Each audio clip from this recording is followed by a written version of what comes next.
बोलो भारत माता की, भारत माता की, वंदे वंदे। बोलो सोमनाथ दादा की।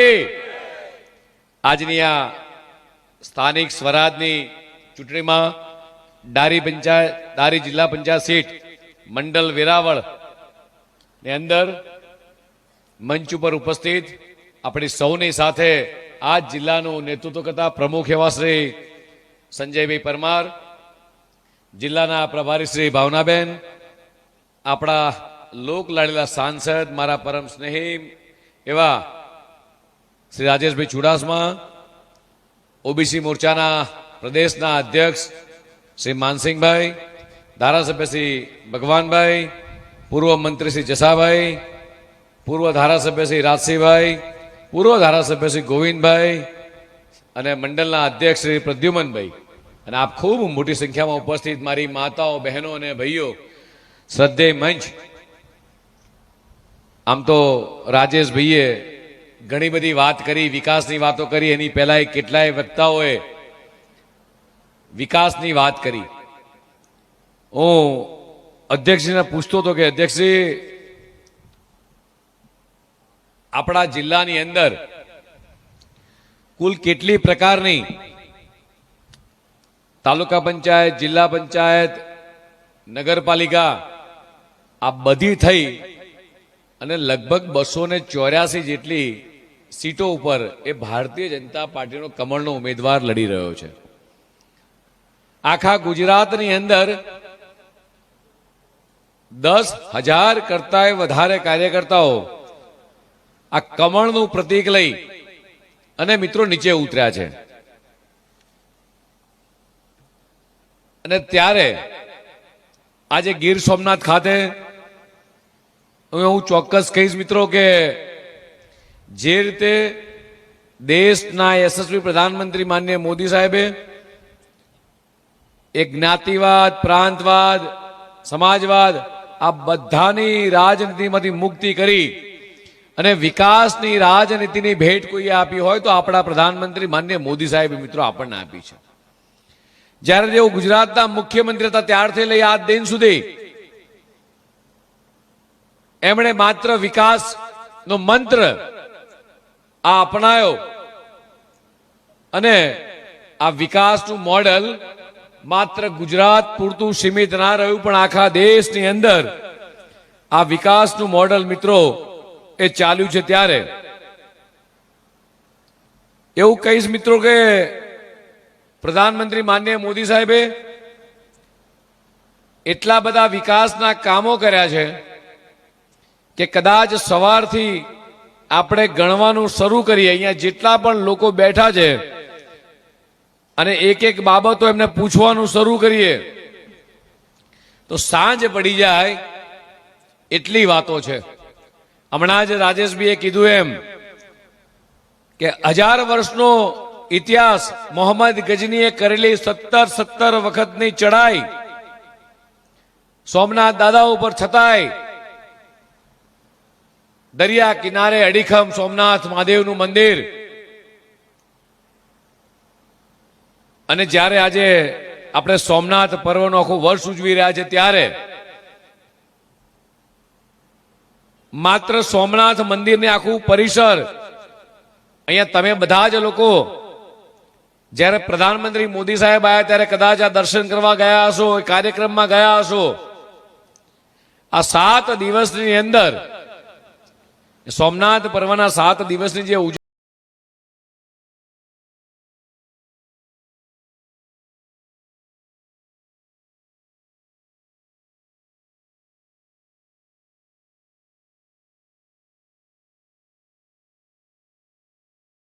હોય એનું ડેવલપમેન્ટમાં 1500 કરોડ રૂપિયાના ખર્ચે એ દ્વારિકા નગરી આખી ડેવલપ થઈ રહી છે.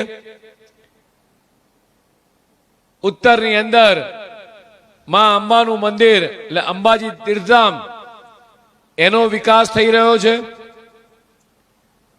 એવી જ રીતે 450 વર્ષ બાદ પાવાગઢ ઉપર મહાકાળી માતાના મંદિરે ધજા લગાવવાનું કામ કર્યું હોય તો પ્રધાનમંત્રી માનનીય મોદી સાહેબે કર્યું છે. એવી જ રીતે અયોધ્યાની અંદર રામ મંદિર તમે ને મેં વર્ષો સુધી રામ મંદિર અહીંયા અયોધ્યામાં બનશે. ભગવાન રામ અયોધ્યામાં જન્મ્યા હતા, રાજા દશરથના પુત્ર હતા. આ સાબિત કરતા કરતા 550 વર્ષ લાગ્યા. એક ટ્રકની અંદર એ 20 ટન કાગળ આવે એટલે 20,000 કિલો કાગળ આવે એક ટ્રકની અંદર. એવી કેટલીય ટ્રકો ભેગી કરી આપણી સામાજિક સંસ્થાઓ, ધાર્મિક સંસ્થાઓએ પુરાવા રજૂ કર્યા. કોર્ટની અંદર 7 જજોની બેન્ચ બેઠી, એની અંદર પુરાવા રજૂ થયા કે ભગવાન રામ અયોધ્યામાં જન્મ્યા હતા. આ સાબિત કરતા કરતા વર્ષો લાગી ગયા અને જ્યારે આ 7 જજોની બેચે ચુકાદો આપ્યો કે અયોધ્યા મંદિરનું જે રામ જન્મભૂમિ જન્મ સ્થળ છે એ ભગવાન રામનું છે. અને ત્યારે જે મિત્રો અતિ ભવ્ય ન ભૂતો ન ભવિષ્યથી આખા દેશની અંદર દિવાળી જેવો માહોલ અને અયોધ્યામાં ભગવાન રામ જે વર્ષો સુધી કાપડના ટેન્ટમાં બિરાજમાન હતા એ ભગવાન રામ અયોધ્યાની અંદર બિરાજમાન થયા. મિત્રો આનાથી મોટું ગૌરવ એ સનાતન ધર્મ માટે કોઈ જ ના હોઈ શકે. કાશી વિશ્વનાથ કોરિડોર હોય કે ઉજ્જૈન મહાકાલેશ્વરનું કોરિડોર હોય મિત્રો, આ તમામે તમામ સનાતન ધર્મની અંદર જે વિકાસ થયો છે એ ન ભૂતો ન ભવિષ્યથી એ પ્રમાણેનો વિકાસ. અને એના કારણે આપણો તો દરિયા કિનારો છે, આખા દેશમાં સૌથી લાંબો 1600 કિલોમીટરનો દરિયા કિનારો. આ દરિયા કિનારો ડેવલપ કરવાનું કામ હોય, પ્રવાસન ટુરિઝમ વિકસાવવાનું કામ હોય અને ટુરિઝમના કારણે જે અહીંયા હોટલ ઉદ્યોગ હોય, ખાણી પીણી તમામે તમામ બાબતોનો જે વિકાસ થયો છે મિત્રો, અને એના કારણે રોજગારીની કેટલીય નવી તકો આ ગુજરાતમાં ઊભી થઈ છે.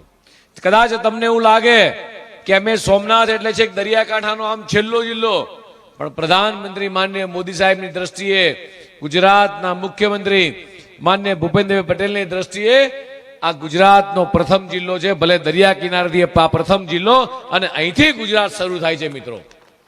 અને આના કારણે આ 1600 કિલોમીટર દરિયા કિનારો, આખો ફ્રેટ કોરિડોર, 1600 કિલોમીટરના ફરતે આખો હાઈવે જો રસ્તો બનાવવાનું કામ, ટ્રાન્સપોર્ટિંગ વધે, આજુબાજુના ગામડાઓ વિકસિત થાય, ગામડાના રોડને કનેક્ટિંગ કરવામાં આવે.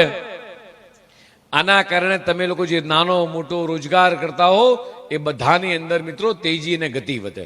આ કામ કર્યું હોય તો ભારતીય જનતા પાર્ટીની સરકાર માનનીય પ્રધાનમંત્રી મોદી સાહેબે કરી છે. એવી જ રીતે અહીંયા મારી માતાઓ બહેનો બેઠી છે. હમણાં રાજેશભાઈ કહેતા હતા કે સાહેબ ગરમી છે, અને હું સમજી શકું છું કે ઉનાળાના ભર બપોરે આપણે બધા જ્યારે અહીંયા 12 વાગે સૂરજ મધ્યાહને હોય અને અહીંયા બેઠા હોય એટલે કેવી ગરમી લાગે. છતાંય યાદ કરો એ દિવસો, એ 30 વર્ષ પહેલાના દિવસો યાદ કરો. મારી માતાઓ બહેનો એ દિવસો યાદ કરે કે જ્યારે સૌરાષ્ટ્રમાંથી સૌથી વધારે માઇગ્રેશન સુરત હોય, અમદાવાદ હોય કે વડોદરા હોય કે અન્ય પ્રાંતમાં જે માઇગ્રેશન થયા એનું એકમાત્ર કારણ હતું પીવાનું પાણી. અને આ પીવાની પાણીના કારણે, સમસ્યાના કારણે મારી માતાઓ બહેનો અહીંયા બેઠી છે. મારે ખાલી મારી માતાઓને પૂછવું છે કે માથે કેટલા બેડા લઈને પાણી ભરવા જતા હતા? માથે બેડા કોણે કોણે ઉચક્યા છે? ઉચક્યા છે? કેટલા બેડા ઉચકતા હતા? અહીંયા જેટલા લોકો બેઠા છે વાતને હકીકતનો સ્વીકાર કરશે કે માથે બેડા ઉચકીને પાણી લાવતા હતા સૌરાષ્ટ્રની અંદર. અને એ વખતે એ ગુજરાતમાં કોંગ્રેસની સરકાર એ ગાંધીનગર કે અમદાવાદથી ટ્રેનની ઝંડી આપે, એ ટ્રેન નીકળે, જસાભાઈ એ ટ્રેનની અંદર પેસેન્જરો ના હોય, પાણીની ટેન્કરો રાજકોટ ને સૌરાષ્ટ્ર સુધી પહોંચતી હતી. લોકોને પીવાના પાણી એ ટેન્કરના માધ્યમથી આવતા હતા. ટેન્કર રાજ દૂર કરવાનું કામ કર્યું હોય તો ભારતીય જનતા પાર્ટીની સરકાર, દેશના યશસ્વી પ્રધાનમંત્રી માનનીય મોદી સાહેબે કર્યું છે. આ દિવસો કોંગ્રેસ સૌરાષ્ટ્રના લોકો ક્યારેય ભૂલ્યા નથી. આ કપરી પરિસ્થિતિની અંદર કાયમી છુટકારો મેળવવા માટે પ્રધાનમંત્રી માનનીય મોદી સાહેબે સરદાર સાહેબનું જોયેલું સપનું ન ભૂતો ન ભવિષ્યથી, એટલે સરદાર સરોવર સપનું જે સરદાર સાહેબે જોયું હતું, આ સપનું પૂર્ણ કરવાનું કામ કર્યું તો આપણા પ્રધાનમંત્રી માનનીય મોદી સાહેબે કર્યું. વર્ષો સુધી કોંગ્રેસની કેન્દ્ર સરકારે આપણને મંજૂરી ના આપી, ના ઊંચાઈ વધારવાની મંજૂરી આપી, ના ડેમના દરવાજા લગાવવાની મંજૂરી આપી. જ્યારે જ્યારે તેઓ પત્ર લખતા ત્યારે કોંગ્રેસની કેન્દ્ર સરકાર એ વારંવાર ફોરેસ્ટ ડિપાર્ટમેન્ટનું બહાનું કાઢે, અલગ અલગ વિભાગના બહાના કાઢે અને આપણને ઊંચાઈ વધારવાની મંજૂરી ના મળે. ત્યારે એ વખત તત્કાલીન મુખ્યમંત્રી આજના પ્રધાનમંત્રી એ આજીજી કરે કેન્દ્ર સરકારને કે આ લાખો કરોડો ક્યુસેક લીટર પાણી એ દરિયામાં વહી જાય છે, મારા ખેડૂતોને કામ નથી આવતું, મારા ખેડૂતો પાક નથી લઈ શકતા, લોકોને પીવા પાણી નથી. અને જ્યારે તેઓ પોતે પ્રધાનમંત્રી બન્યા માત્ર 17 દિવસની અંદર એ ડેમ ઉપર દરવાજા લગાવવાની મંજૂરી આપી. મિત્રો, આભાર માન્ય પ્રધાનમંત્રી મોદી સાહેબનો કે એમણે માત્ર 17 દિવસની અંદર આ દરવાજા લગાવવાની મંજૂરી આપી. એક વખત મુખ્યમંત્રી શ્રી માન્ય આનંદીબેન ત્યાં પહોંચ્યા, દરવાજા લગાયા અને લાખો કરોડો ક્યુસેક લીટર પાણી જે દરિયામાં વહી જતું હતું એ પાણી મારા ખેડૂતોના ખેતરમાં આવ્યું છે. કેવડિયાથી લઈ કચ્છ સુધી, કેવડિયાથી લઈ સૌરાષ્ટ્ર સુધી મિત્રો આ પાણી મળ્યું છે સૌની યોજના થકી. આભાર માન્ય પ્રધાનમંત્રી મોદી સાહેબનો, આભાર માન્ય ગુજરાત ભારતીય જનતા પાર્ટીની સરકારનો, માન્ય ભૂપેન્દ્રભાઈ પટેલનો કે સૌની યોજના થકી સૌરાષ્ટ્રના લગભગ 115 કરતા વધારે ડેમો આ નર્મદાની મુખ્ય કેનાલ સાથે જોડવામાં આવ્યા.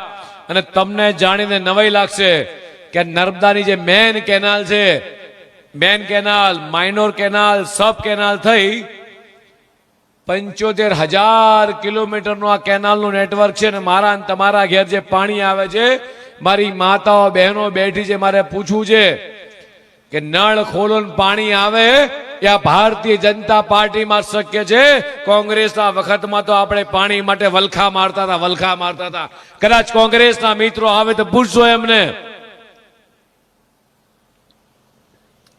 તમારા ધારાસભ્ય અહીંના છે, માત્ર 921 વોટથી માનસિંહભાઈ ચૂંટણી કદાચ હાર્યા હતા. તમે એક વખત છેતરાયા છો, પણ મને ભરોસો છે મારી સામે બેઠેલા કાર્યકર્તા મિત્રો ઉપર, માતાઓ બહેનો ઉપર કે આ વખતે નહીં છેતરાઓ. હમણાં મને સંજયભાઈ આપતા હતા હિસાબ કે સાહેબ તાલુકા પંચાયત આપણી 128 સીટો છે, જિલ્લા પંચાયત 28 માંથી 22 સીટો, નગરપાલિકા 5 માંથી 5 આપણી. આ કે છે વિકાસના કારણે આ ગુજરાતની 6.5 કરોડ જનતા એ સતત ભારતીય જનતા પાર્ટી સરકારને વોટ આપે છે. તમારા ધારાસભ્ય તમારા દરવાજે કદાચ આવે, કોંગ્રેસના મિત્રો તમારા ત્યાં આવે તો એક વખત પૂછજો કે તમે વિધાનસભાની અંદર ક્યારે આ ગીર સોમનાથની પ્રજા માટે પ્રશ્ન પૂછ્યો? તમારા ધારાસભ્યને પૂછજો. અથવા તમે કદાચ આવો, રાજેશભાઈને કહું છું, ભગાભાઈને કહું છું, તમને વિધાનસભામાં લેતા આવે, તમારા ધારાસભ્ય પેલી મૂંગી માં બેહે એમ વિધાનસભામાં આગળની બેન્ચમાં બેઠા હોય, એક હરફ શબ્દ આખા વિધાનસભાના સત્ર દરમિયાન એક શબ્દ પોકારતા નથી કે મારી ગીર સોમનાથની, મારી આ વિધાનસભામાં આ વસ્તુની જરૂર છે. આ પ્રશ્ન ઉઠાવતા હોય તો આપણા સાંસદના ધારાસભ્યો અને આ જિલ્લાના પ્રમુખ પત્ર લખે માન્ય મુખ્યમંત્રીશ્રીને કે મારા ગીર સોમનાથના ગામડાઓમાં પ્રશ્ન છે, એની દેખરેખ રાખવાનું કામ. રોડ જેટલા પણ મંજૂર થાય છે, આ રોડ તમારા ધારાસભ્ય ક્યારેય માગતા નથી. અમારા જિલ્લા પ્રમુખ હોય કે સાંસદ સભ્ય હોય કે ધારાસભ્ય હોય, એ આ વિસ્તારની ચિંતા કરે છે. મિત્રો, કોંગ્રેસના મિત્રોને ખાલી પૂછજો તમે કે અત્યાર સુધી 60 વર્ષ સુધી કેન્દ્રમાં તમારી સરકાર રહી, તમે કેટલો વિકાસનું કામ કર્યું? આ ભારતીય જનતા પાર્ટીની નેમ રહી છે કે જ્યાં માનવી ત્યાં સુવિધાનું મંત્ર હોય. અહીંયા મારી માતાઓ બહેનો બેઠી છે, મારે એમને પૂછવું છે. અહીંયા ખેડૂતો બેઠા છે, મારે પૂછવું છે કે તમારા એક વોટની તાકાત કેટલી મોટી છે. તમારા એક વોટના કારણે તમે જે આ કમળને ભારતીય જનતા પાર્ટીની સરકારને જે વોટ આપો છો, આ કમળના એક વોટની તાકાત એ કેટલો વિકાસ તાણીને તમારા ઘર સુધી પહોંચાડે છે. મિત્રો, આ વિકાસની વાત કરવા જાઉં તો અહીંયા જેટલાય ખેડૂતો બેઠા છે, મારે પૂછવું છે એમને કે તમારા કોંગ્રેસના વખતની અંદર એ ક્યારેય કિસાન સન્માન નિધિ હતી? હા કે ના કહો, હતી ભાઈ? આ કિસાન સન્માન નિધિ આપે છે કોણ? ભારતીય જનતા પાર્ટીની સરકાર. આ કિસાન સૂર્યોદય યોજના એ રાજ્યના 16,000 ગામડામાં એ દિવસે વીજળી આપવાનું કામ કર્યું હોય તો ભારતીય જનતા પાર્ટીની સરકારે કર્યું છે. એવી જ રીતે પ્રાકૃતિક ખેતીની અંદર આજે મને તમને જણાવો તો આનંદ થાય મિત્રો કે પંજાબની અંદર જે રીતે કેન્સરની ટ્રેન ચાલે છે, ત્યાંના ખેડૂતો કેન્સરની પીડાથી પીડાઈ રહ્યા છે. અને એટલા માટે પ્રધાનમંત્રી માનનીય મોદી સાહેબે ગુજરાતના મહામહિમ રાજ્યપાલ શ્રી હોય કે માનનીય મુખ્યમંત્રી હોય, એમણે અભિગમ ઉપાડ્યો છે કે ગુજરાતની અંદર એ લોકો પ્રાકૃતિક ખેતી કરે, ઓર્ગેનિક ખેતી કરે. આજે મને તમને જણાવતા આનંદ થાય કે રાજ્યની અંદર 10 લાખ કરતા વધારે ખેડૂતો એ પ્રાકૃતિક ખેતીમાં જોડાયા છે. 10 લાખ કરતા વધારે ખેડૂતો. અને આજે 5 લાખ કરતા વધારે એકરની અંદર આ ખેડૂતો પ્રાકૃતિક ખેતીમાં જોડાયા છે. હવે ખેડૂતોના મનમાં વિચાર આવે કે સાહેબ અમને પોષણયુક્ત ભાવ ક્યાંથી મળશે? જે રીતે તમે બધા દૂધ ભરાવો છો અને દૂધ જેમ તમારી ડેરી લે છે, ડિસ્ટ્રિક્ટ બેંક અહીંયા ડેરી લઈ લે છે, એવી જ રીતે ડેરી દૂધ લીધા પછી અમૂલના નામે પેકિંગ કરી માત્ર ગુજરાત નહીં, ભારત નહીં પણ સમગ્ર વિશ્વમાં જેમ અમૂલનું દૂધ વેચાય છે, દૂધની બનાવટ વેચાય, દહીં, માખણ, બટર, આઈસ્ક્રીમ, અમૂલની 150 કરતા વધારે પ્રોડક્ટ વેચાય છે. એવી જ રીતે અમૂલને જવાબદારી સોંપી છે કે મારો ખેડૂત જે પ્રાકૃતિક ખેતી કરે, ઓર્ગેનિક ખેતી કરે, એમના ખેતરો સર્ટિફાઈડ કરવાના કે આ દવાયુક્ત ખેતીવાડી કરી રહ્યા છે, એમની ખેત પેદાશો ખરીદવાની, સારા ઉચ્ચ ગુણવત્તાવાળા ભાવ આપવાના અને ત્યારબાદ અમૂલની બ્રાન્ડથી કોઈ વચ્ચેટીઓ નહીં, સીધા તમારા ખાતામાં જેમ કિસાન સન્માન નિધિ આવે છે એમ સીધા તમારા ખાતામાં પૈસા જમા થાય. અને અમૂલ દ્વારા આ તમારી ખેત પેદાશો એ પેક કરી, એ પ્રોસેસ કરી માત્ર ગુજરાત અને ભારતભરના અને આખા વિશ્વમાં એક્સપોર્ટ કરવાનું કામ કરતી હોય તો આપણી અમૂલ બ્રાન્ડથી થાય છે. મિત્રો, એટલે અહીંયા જેટલા પણ ખેડૂતો બેઠા છે, મારે નમ્ર અપીલ છે, આવનારા દિવસોની અંદર આ પ્રાકૃતિક ખેતીનો જમાનો છે, એ દવાઓ તમારે મારે બધાએ દવાઓ નાખવાની બંધ કરવી પડશે અને પ્રાકૃતિક ખેતીની દિશામાં વધવું પડશે. મિત્રો, અહીંયા જેટલાય ખેડૂતો છે, કોંગ્રેસના મિત્રોને પૂછજો કે તમારા સમયની અંદર અમારે બળદગાડાથી ખેતી કરવી પડતી હતી. આજે ટ્રેક્ટરની સહાય માનનીય ભૂપેન્દ્રભાઈ પટેલની સરકાર આ ટ્રેક્ટરની સહાય આપે છે. કેટલા લોકોની વાડીમાં ટ્રેક્ટર છે ભાઈ? બધાની વાડીમાં. ટ્રેક્ટરમાં કેટલી સબસિડી મળે છે?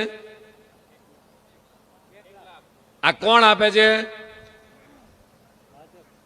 આ ભારતીય જનતા પાર્ટીની સરકાર આપે છે. આ તમારા સ્થાનિક ધારાસભ્ય ક્યારેય આ ખેડૂતોની ચિંતા કરી નથી અને માત્ર ને માત્ર ભારતીય જનતા પાર્ટીની સરકાર. સૌરાષ્ટ્રની અંદર અતિવૃષ્ટિ આવી, કુદરત રૂઠી તમારા ને મારી ઉપર અને કેટલાય ખેડૂતોના ઉભા પાકને નુકસાન થયું. ખેડૂત બિચારો બાકડો બને, માથે હાથ દઈને બેસે. પહેલાના સમયની અંદર કોંગ્રેસના વખતમાં કેટલાય લોકો એમ કે અમે આવીશું, સર્વે કરીશું, ત્યારબાદ અમે નક્કી કરીશું કે ખેડૂતોને કેટલા પૈસા આપવા. આભાર માનીએ ભૂપેન્દ્રભાઈ પટેલનો. અતિવૃષ્ટિ થયાના બીજા દિવસે ગાંધીનગરના તમામ સરકારના મંત્રી હોય, મુખ્યમંત્રી પોતે હોય, પ્રદેશ અધ્યક્ષ તરીકે હું પોતે વાવ થરા જિલ્લાની અંદર સુરેન્દ્રનગરમાં રાજ્યના કૃષિ મંત્રીથી માંડીને તમામે તમામ લોકો એ ખેડૂતોની વચ્ચે હતા, ખેડૂતોની પડખે ઉભા રહેતા હતા. આ ખેડૂતોના આંસુ ઉલસવાનું કામ કર્યું હોય તો ભારતીય જનતા પાર્ટીની સરકારે કર્યું છે, માનનીય ભૂપેન્દ્રભાઈ પટેલે કર્યું છે. અને ત્યારે કોંગ્રેસ માત્ર ને માત્ર અફવાઓ ફેલાવો, જુઠ્ઠાણું બોલવાનું કામ. અને મિત્રો, મને જણાવતા આનંદ થાય તમને બધાને કે આ ભૂપેન્દ્રભાઈ પટેલની સરકારના ભૂતો અને ભવિષ્યથી ₹10,000 કરોડનું પેકેજ આપ્યું તો આ મારી સામે બેઠેલા ખેડૂતો માટે. મિત્રો, તમારો પાક જેટલો બગડ્યો, તમે લાગણી દર્શાવી, આ સંસદ સભ્યો, ધારાસભ્યો એ મુખ્યમંત્રીને મળે કે સાહેબ અમારા ખેડૂતોને પાક, તમે આ પાકનું વળતર તો આપ્યું, પણ જેને પાક વાઢીને લઈ લીધો છે એમની મગફળી કે ચણાના આ બધાની ટેકાના ભાવથી ખરીદી કરવી પડે. અને માનનીય મુખ્યમંત્રી છે ઉદાર દિલે આખા રાજ્યની અંદર 15,000 કરોડ રૂપિયાના ટેકાના ભાવની ખરીદી કરી. મિત્રો, અને ખેડૂતોને ન ભૂતો ન ભવિષ્યથી કોંગ્રેસના વખતની અંદર કેટલા રૂપિયાની ટેકાના ભાવની ખરીદી થતી હતી એ મારે તમને કહેવાની જરૂર નથી. હમણાં રાજ્યપાલશ્રીનું ભાષણ વાંચતો હતો, એ કોંગ્રેસના વખતનું, ત્યારે એ 25 કે 50 કરોડ રૂપિયા ટેકાના ભાવની ખરીદીમાં રાખતા, અત્યારે 15,000 કરોડ તો ખાલી ખેડૂતોના ટેકાના ભાવની ખરીદી આ રાજ્ય સરકાર કરી રહી છે. મારી માતાઓ બહેનો અહીંયા બેઠી છે એટલે કેવું છે, અહીંયા કેટલાય વડીલો એવા છે કે જેમણે ગામડાની દારૂણ પરિસ્થિતિ જોઈ હશે. ગામડાની અંદર શૌચાલયો નતા. માત્ર ગુજરાત નહીં, આખા દેશની અંદર આભાર માનીએ મોદી સાહેબનો. એમણે મુખ્યમંત્રી બનતાની સાથે જ ગુજરાતનો જે વિકાસ કર્યો, પણ દેશની આ દારૂણ પરિસ્થિતિ દૂર કરવાનું એમણે કામ કર્યું. અને સમગ્ર દેશના તમામે તમામ ગામડા, તમામે તમામ ઘર, અહીંયા માતાઓ બહેનો વડીલો બેઠા છે. મારે પૂછવું છે, આજના એઆઈના જમાનામાં તમારા ને મારા ઘેર ટોયલેટના શું થાય? આંખ બંધ કરીને પરિકલ્પના કરો, તમારી મારી બહેન દીકરીઓ મોટી થઈ હોય, દીકરાની વહુ નવી પરણીને આવી હોય અને ઘરમાં બાથરૂમ ટોયલેટ ના હોય તો પરિસ્થિતિ વિચારી શકીએ છીએ? આખા દેશની અંદર આ ટોયલેટ બનાવવાનું કામ કર્યું હતું મિત્રો ભારતીય જનતા પાર્ટી સરકારે, દેશના યશસ્વી પ્રધાનમંત્રી માનનીય મોદી સાહેબ. જેને ઘર નથી, ઉપર આકાશ નીચે ધરતી, એવા લોકોને આજે રાજ્યની અંદર 14 લાખ કરતા વધારે લોકોને આ આવાસ આપવાનું કામ કર્યું હોય તો મિત્રો ભૂપેન્દ્રભાઈ પટેલની સરકારે આખા દેશની અંદર 4 કરોડ કરતા આ વધારે લોકોને આવાસ આપવાનું કામ કર્યું તો ભારતીય જનતા પાર્ટીની સરકારે કર્યું છે. એવી જ રીતે અહીંયા જેટલાય લોકો બેઠા છે, જસાભાઈ, ભગાભાઈ, તમને બધાને આપણને ખબર છે, આપણે પરિસ્થિતિ જોઈ છે કે સાંજે 6 વાગ્યા પછી એ ઘરમાં લાઈટ નથી હોતી અને સાંજે 6 વાગે એ આપણા પરિવારમાં ટવકો પડે કે ભાઈ વાળું કરી લેજો, લાઈટ જતી રહેશે. આ સ્થિતિમાં તમેનું નાના મોટા થયા છે, આ સ્થિતિ આપણે બધાએ જોઈ છે મિત્રો. અને ત્યારે આભાર માનીય પ્રધાનમંત્રી માનનીય મોદી સાહેબને 24 કલાક વીજળી આપવાનું કામ કર્યું હોય તો ભારતીય જનતા પાર્ટીની સરકારે મિત્રો કર્યું છે.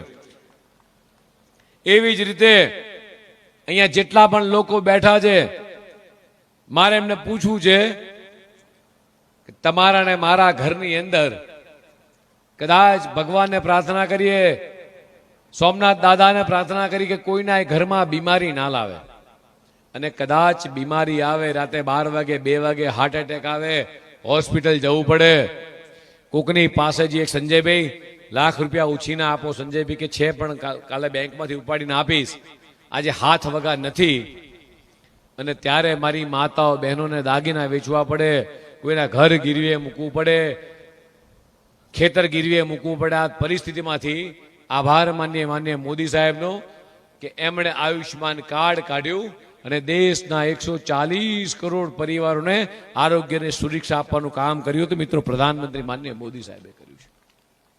અને કેન્દ્રમાંથી 5 લાખ રૂપિયા આવે અને ગુજરાતના મુખ્યમંત્રી માનનીય ભૂપેન્દ્રભાઈ પટેલ સાહેબ બીજા 5 લાખ, એટલે 10 લાખનું આ કવચ આખા દેશમાં કદાચ કોઈ રાજ્યમાં મળતું હોય તો એ ગુજરાતની અંદર આ ભારતીય જનતા પાર્ટી સરકાર આપી રહી છે. અહીંયા જેટલા લોકો બેઠા છે, મારે પૂછવું છે કે કેટલાના ઘરે આયુષ્યમાન કાર્ડ છે? કેટલા લોકોના ઘેર આયુષ્માન કાર્ડ છે? આ મીડિયાના મિત્રોને ખાલી કહેવા માંગુ છું, જોજો તમે કદાચ કાલ હવાર ટીવીમાં ચલાવો, છાપામાં પાછા આપો તો કે પ્રદેશ અધ્યક્ષ પૂછતા હતા વારે ઘડીએ. ભારતીય જનતા પાર્ટીની સરકાર એવી છે કે છડે ચોક મંચ ઉપરથી કે છે અને હિસાબ આપે છે કે આમાંથી એક પણ ઘર એવું ના હોય કે જ્યાં સરકારી યોજનાનો લાભ ના પહોંચ્યો હોય.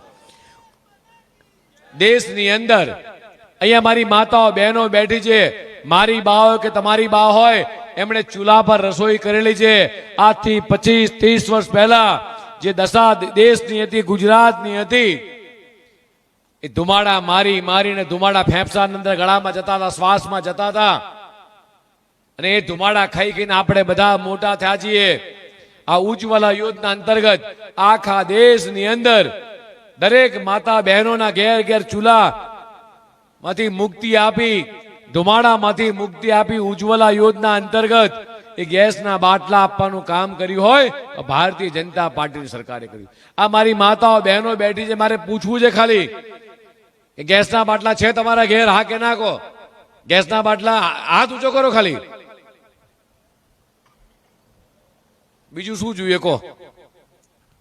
પીએમ સૂર્યઘર યોજના, મીડિયાના મિત્રોને કહેવું છે, આખા દેશની અંદર ગુજરાત રાજ્ય એવું રાજ્ય છે, આમાંથી કેટલાના ઘેર સોલાર પેનલ લાગેલી છે? સોલાર પેનલો સબસિડી મળી હતી, એમાં અત્યારે લાઇટ બિલ આવે છે? નથી આવતું. તો આ ફાયદો કોણે આપ્યો? મોદી સાહેબે. હવે અહીંયા કાલ સવાર તમારા ધારાસભ્ય આવે તો એમને પૂછજો કે આટલા વર્ષ સુધી તમારી સરકાર રહી, તમે એમને શું ફાયદો આપ્યો? ઉજ્જવલા યોજના હોય, હર ઘર નલ હોય, લાઇટ હોય, કે કિસાન સન્માન નિધિ હોય, આયુષ્માન યોજના હોય, આ બધી જ બાબતો આપવાનું કામ કર્યું હોય તો ભારતીય જનતા પાર્ટીની સરકારે કર્યું છે. આ બધા જ બેનિફિટો એ તમારા ખાતામાં સીધા જમા થાય. જેવા જ માન્ય પ્રધાનમંત્રી પહેલી ટર્મમાં પ્રધાનમંત્રી બનતાની સાથે જ આખા દેશમાં 56 કરોડ કરતા વધારે જનધન એકાઉન્ટ ખોલાયા. કેટલા? 56 કરોડ કરતા વધારે. અને ત્યારે કોંગ્રેસના મિત્રો કહેતા હતા અને પી ચિદમ્બરમ કહેતા હતા કે ગામડામાં કનેક્ટિવિટી ના મળે, ગામડાના લોકોને મોબાઈલ ના આવડે. ચિદમ્બરમજી, કદાચ તમને ના આવડે એના કરતા વધારે ટેકનોલોજી આ ગામડાના લોકો અત્યારે વાપરી રહ્યા છે. એક વ્યક્તિ એવો નહીં હોય કે મોબાઈલ ના વાપરતો હોય, એક વ્યક્તિ એવો નહીં હોય કે જે વોટ્સએપ ના વાપરતો હોય. વોટ્સએપ કેટલા લોકો વાપરે છે ભાઈ? આમાંથી કેટલા લોકો ઓનલાઈન પેમેન્ટ કરે છે મોબાઈલના માધ્યમથી? મીડિયાને કહું છું, ઉતાર લો એક વખત. ચાની કીટલી એ ચા પીવા જાય તો મોબાઈલથી વાપરે, પૈસા આપે છે. શાક લેવા મારી બહેનો જાય તોય મોબાઈલથી આપે છે. કોઈ પણ ખરીદી કરતા હોય તો યુપીઆઈ ના માધ્યમથી. આખા વિશ્વની અંદર સૌથી વધારે ટ્રાન્ઝેક્શન થતા હોય તો અહીંયા થઈ રહ્યા છે. મારી માતાઓ બહેનો બેઠી છે એટલે કહીશ કે દીકરીઓને ભણાવજો. પ્રધાનમંત્રી માનનીય મોદી સાહેબે શરૂઆત કરી હતી કે બેટી બચાવો બેટી પઢાઓ, અને આંગળીએ પકડી અને સ્કૂલે મૂકવા જતા હતા. અને એના કારણે પરિકલ્પના કરો કે જે 20, 25, 30 વર્ષ પહેલા જે દીકરીને સ્કૂલે મૂક્યા છે, દીકરી આજે ડોક્ટર કે એન્જિનિયર હશે. અને આજે માન્ય મુખ્યમંત્રી ભૂપેન્દ્રભાઈ પટેલ સાહેબે નમો લક્ષ્મી યોજના, એટલે દીકરી 9મું, 10મું, 11મું, 12મું ભણે, ઉચ્ચ અભ્યાસ મેળવે એટલે 50,000 રૂપિયાની સહાય એ દીકરીઓના ખાતામાં સીધી પહોંચે છે. અને દીકરીને સાયન્સ લેવું હોય તો નમો સરસ્વતી વિજ્ઞાન સાધના યોજના, સીધા 25,000 રૂપિયા 11 અને 12માં ધોરણમાં દીકરી આવે એ વિજ્ઞાન પ્રવાહ લે એટલે એમાં સીધા એને મળે છે.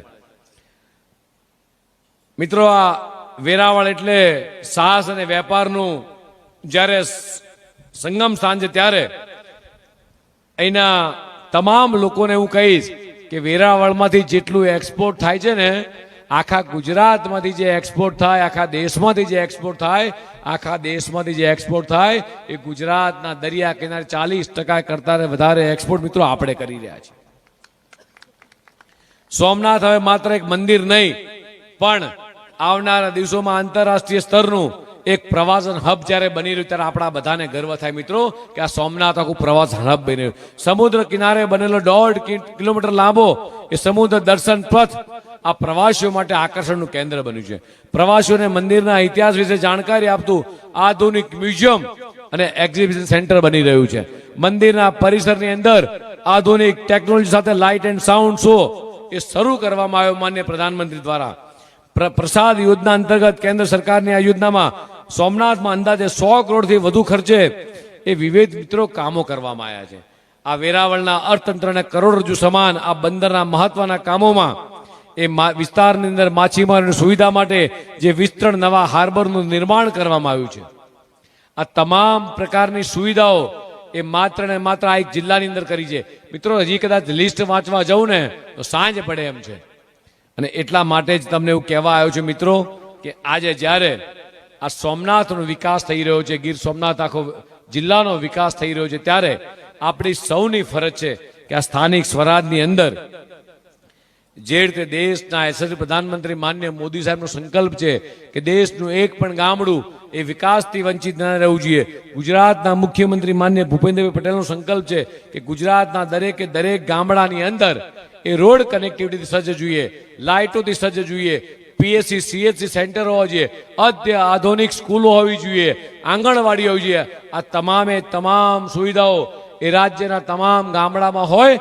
આ નેમ છે ભારતીય જનતા પાર્ટી સરકારની. અને એટલા માટે જ મિત્રો આજે તમને સૌને કહેવા આવ્યો છું ત્યારે કે 26 તારીખે મતદાન છે, લોકશાહીનું ખૂબ મોટું પર્વ આપણે ઉજવી રહ્યા છે, ત્યારે જન સમર્થન ભાજપને, જન સમર્થન વિકાસને આ શબ્દ સાથે મિત્રો આપણે 26 તારીખે સૌથી વધારે મતદાન કરી અને ભારતીય જનતા પાર્ટીના જેટલા 284 જેટલા કમળ છે, આ કમળ એ સોમનાથ દાદાના ચરણોમાં અર્પણ કરીએ. પણ સાથે સાથે ડોક્ટર સંજયભાઈને, રાજેશભાઈને, ભગાભાઈને, જસાભાઈને બધાને કહું છું કે જ્યારે ફરીથી ગુજરાતની